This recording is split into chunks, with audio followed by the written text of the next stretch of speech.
So yes, I did buy an FZR250 Yamaha. This has been one of my dream bikes ever since I learned about the MC19 Honda. And I'll try to save all the talking for when I'm actually on the highway, because I lose focus and I keep thinking this is my Honda. But unfortunately, I think this bike is running a bit lean, so it doesn't have all the torque that it should down low. Alright, so I'm just going to compare this bike with what I've ridden, and I've only ridden 4 bikes in my life. One of them was the Honda VT250 FG, which I previously owned. One of them was a farm bike, you know, like a quad bike sort of thing.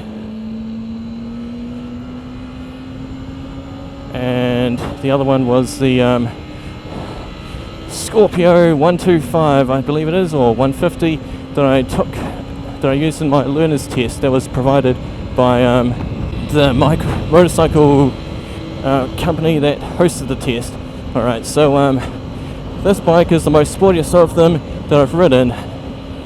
It's got the most horsepower and the most torque. So torque is about 25 newton meters, horsepower is about 45 horses.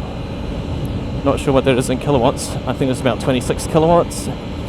Yeah, let's talk about the ergonomics first.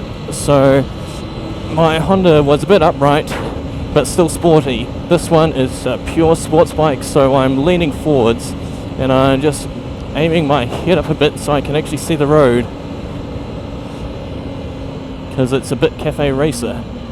And another thing is, the first time I jumped on this bike I was expecting it to be a little upright like the VT250, but it wasn't, and I thought the foot peg for the gears was too close to my foot. It's just that my foot wasn't at the right angle for it. So I saw on a video online that this one had very good ergonomics for the shape of your feet, which, legs, which is actually pretty good. It's a bit wider than my VT250 FG, especially the tank, but because of the way they've molded it, your legs sit perfectly right there, like pressed up against the tank at all times, which is just awesome. If you know anything about riding bikes and stability, then they say when you're losing your balance, press your knees against the tank. That brings your center of gravity closer to the middle of the bike. And yeah, so now let's talk about the controls. Now I would say the throttle is very sensitive, and it is, but this bike has the issue where it has no power down low, so it does seem a bit sluggish at the bottom. However, gear changes, especially going down, are very sensitive, and also when you're decelerating, so letting off the accelerator, there's a bit of a kick when you let back on. I'm always worried about where the biting point actually is. Now, what else? The power delivery is very good, except for the low down, like I said. The visor is very big and long, it's very streamlined. This bike, well, compared to my Honda, I thought it would be bigger, but it's actually smaller, about 10 millimeters shorter in every direction. It also weighs 10 kilograms less than my Honda. Now the gearing in the bike is very long. So first gear, I believe it goes up to about 70 kilometers an hour, which for a bike is pretty long. Second gear, you're pretty much at 120. This is pretty much the same as my Skyline, and pretty much the same as the Peugeot 306 GTI 6. All the gearings are pretty much around there. 70 first gear, 120 second gear, which is what you'd expect from a racing vehicle or a racing bike. Now the tyres on this are very good. I'm very new to this, so I haven't had a chance to scrape the pegs on the road or anything.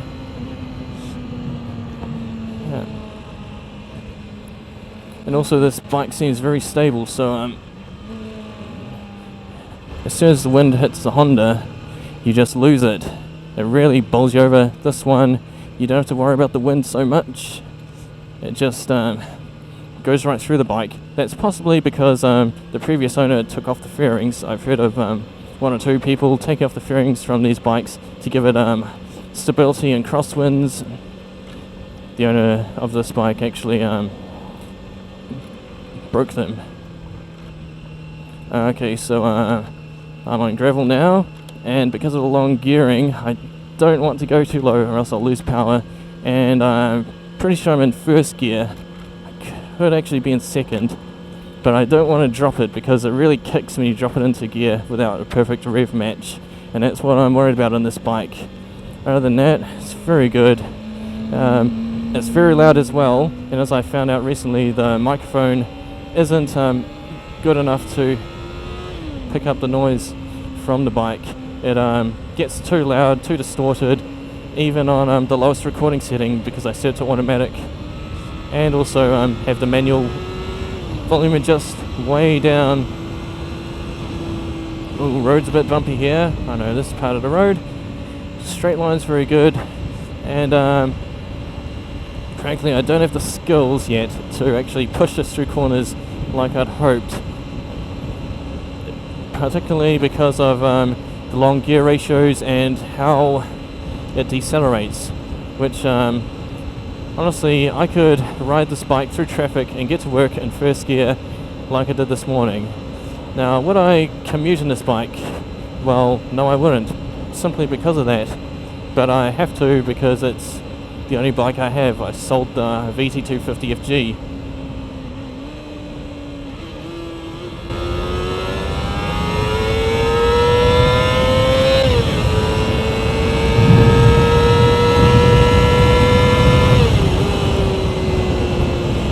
Now, like I said, it's very stable. I was doing 120 right there in 110 zone, and unlike the Honda, the wind doesn't want to push me off, possibly because of the visor.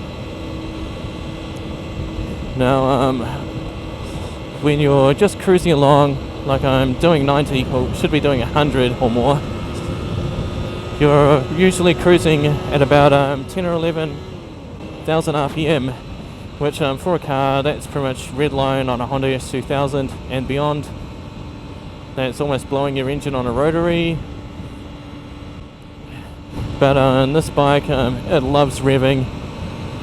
I have heard that you need to get the valves checked every so often because it's such a high revving bike. But the previous owner of this bike assured me that I wouldn't need to because it's well, I wouldn't say low mileage. I suspect it's been wound back since it says 11,000. Well, 11121 now. But the condition of it is, well, garage condition plus racetrack damage. So I wouldn't say it's in the best condition. Stopping power in this is excellent. The first generation, the 3LN1, had single disc front, single disc rear.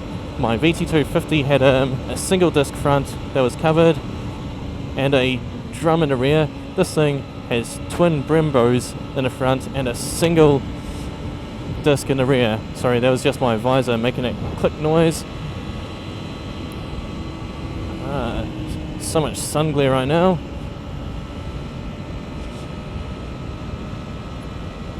Now I'm doing about 10,000 RPM and the bike seems happy to go uphill. I could do more. The horsepower peaks at about 14,500 RPM, I believe.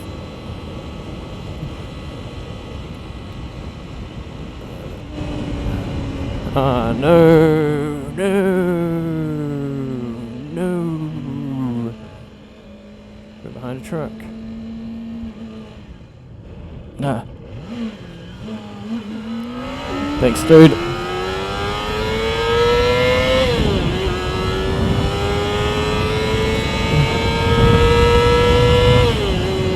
So that's two issues that I've had with this bike. One of them is that if you don't press the peg hard enough, then it does go into neutral, despite you coming out of, say, second gear is where it mostly happens to me, second to first. The other issue I had is that this orange switch here, the starter button, it lost contact. So over the years it eroded until there was no electricity coming through when you pressed it. So those are the two issues I found, aside from the low down torque just disappearing, which that could be due to my riding style, or it could be due to a bad tune. Like I said, it might have been running a bit lean.